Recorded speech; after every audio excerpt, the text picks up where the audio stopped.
Hello everyone, welcome to my channel the white board. ഇന്നത്തെ വീഡിയോയിൽ നമ്മൾ discuss ചെയ്യാൻ പോകുന്ന നമ്മുടെ ചുറ്റുമുള്ള വായു എത്രമാത്രം ശുദ്ധിയുള്ളതാണെന്ന് എങ്ങനെ നമുക്ക് തിരിച്ചറിയാം.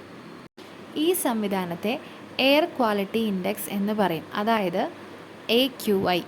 നമ്മുടെ ചുറ്റുമുള്ള വായു എത്രമാത്രം ശുദ്ധിയുള്ളതാണെന്ന് അളക്കുന്ന ഒരു രീതിയാണ് AQI എന്ന് പറയുന്നത്. അതെങ്ങനെ നമുക്ക് മനസ്സിലാക്കാൻ സാധിക്കും? നമ്മുടെ ഫോണുകളിൽ നമ്മുടെ സ്ഥലത്തെ ഡിഗ്രി സെൽഷ്യസ് രേഖപ്പെടുത്തുന്നുണ്ട്. അതിൻ്റെ തൊട്ട് താഴെയായി നമുക്ക് AQI എന്ന് എഴുതിയിരിക്കുന്നത് കാണാം. ഈ AQI എങ്ങനെയാണ് അളക്കുന്നത്? 0 മുതൽ 500 വരെയുള്ള സ്കെയിലിലാണ് AQI രേഖപ്പെടുത്തുന്നത്. ഇതിൻ്റെ വിശദമായിട്ടുള്ള ഡീറ്റെയിൽസ് നമുക്ക് ഈ വീഡിയോയിൽ ഡിസ്കസ് ചെയ്യാം. AQIനെ 6 കാറ്റഗറീസ് ആയിട്ടാണ് തിരിച്ചിരിക്കുന്നത്. ഓരോ കാറ്റഗറീസിനും ഡിഫറെൻറ്റ് കളേഴ്സും കൊടുത്തിട്ടുണ്ട്. അത് ഏതൊക്കെയാണെന്ന് നമുക്ക് ഡിസ്കസ് ചെയ്യാം. ഒന്നാമത്തെ കാറ്റഗറിയാണ് 0 മുതൽ 50 വരെയുള്ള കാറ്റഗറി, അതായത് ഗ്രീൻ കളറിലാണ് ഈ കാറ്റഗറി അറിയപ്പെടുന്നത്.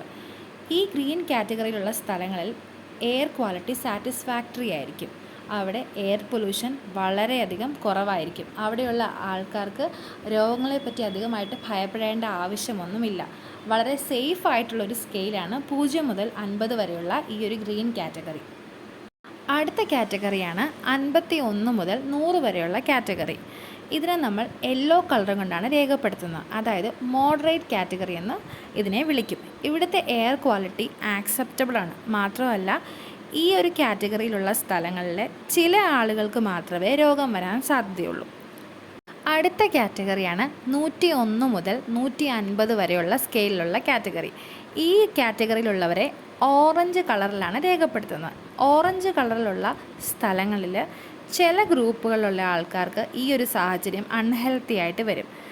ഇവിടെ മാത്രം നമുക്ക് കാണാൻ പറ്റും ചില ഗ്രൂപ്പിലുള്ള ആൾക്കാർക്ക് വിവിധതരമായ ഹെൽത്ത് പ്രോബ്ലംസ് വരാൻ സാധ്യതയുണ്ട്. പക്ഷേ നമ്മൾ മുഴുവനായിട്ട് നോക്കുമ്പോൾ അവിടെയുള്ള പബ്ലിക്കിന് വലിയ കാര്യമായിട്ടൊന്നും രോഗങ്ങൾ വരത്തില്ല. പക്ഷേ കുറച്ചു കൂട്ടം ആൾക്കാരെ രോഗങ്ങൾ ബാധിക്കുന്നതായിട്ട് നമുക്ക് കാണാൻ പറ്റും. അടുത്ത കാറ്റഗറിയാണ് 151 മുതൽ 200 വരെയുള്ള സ്കെയിലുള്ള കാറ്റഗറി. ഈ കാറ്റഗറിയെ റെഡ് കളർ കൊണ്ടാണ് രേഖപ്പെടുത്തുന്നത്. ഇതിനെ നമ്മൾ അൺഹെൽത്തി കാറ്റഗറി എന്നാണ് വിളിക്കുന്നത്. പൊതുവായി നമ്മൾ നോക്കുകയാണെങ്കിൽ ചില മെമ്പേഴ്സിന് സീരിയസ് ആയിട്ടുള്ള ഹെൽത്ത് പ്രോബ്ലംസ് വരാൻ സാധ്യതയുണ്ട്. പക്ഷേ സെൻസിറ്റീവ് ഗ്രൂപ്പ്സ് മുഴുവനായിട്ട് തന്നെ സീരിയസ് ആയിട്ടുള്ള ഹെൽത്ത് ഇഫക്ട്സ് നേരിടാനും സാധ്യതയുണ്ട്. അടുത്ത കാറ്റഗറി 201 മുതൽ 300 വരെയുള്ള പേർപ്പിൾ കാറ്റഗറിയാണ്. ഈ കാറ്റഗറിയെ വെരി അൺഹെൽത്തി കാറ്റഗറി എന്നാണ് പറയുന്നത്.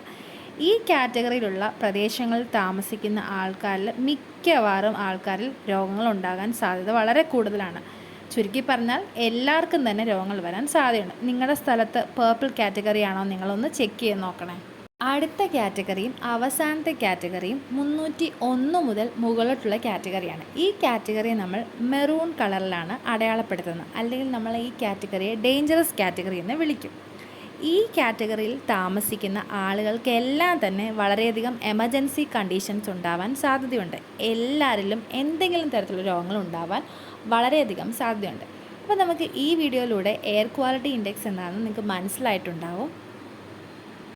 എയർ ക്വാളിറ്റി ഇൻഡെക്സിനെ പറ്റി ഏകദേശം നിങ്ങൾക്ക് ഐഡിയ ലഭിച്ചിട്ടുണ്ടെന്ന് വിശ്വസിക്കുന്നു.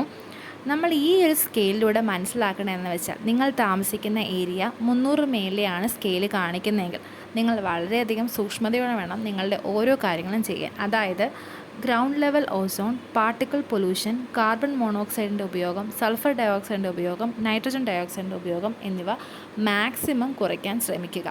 നിങ്ങളുടെ ആരോഗ്യം സംരക്ഷിക്കുക. താങ്ക്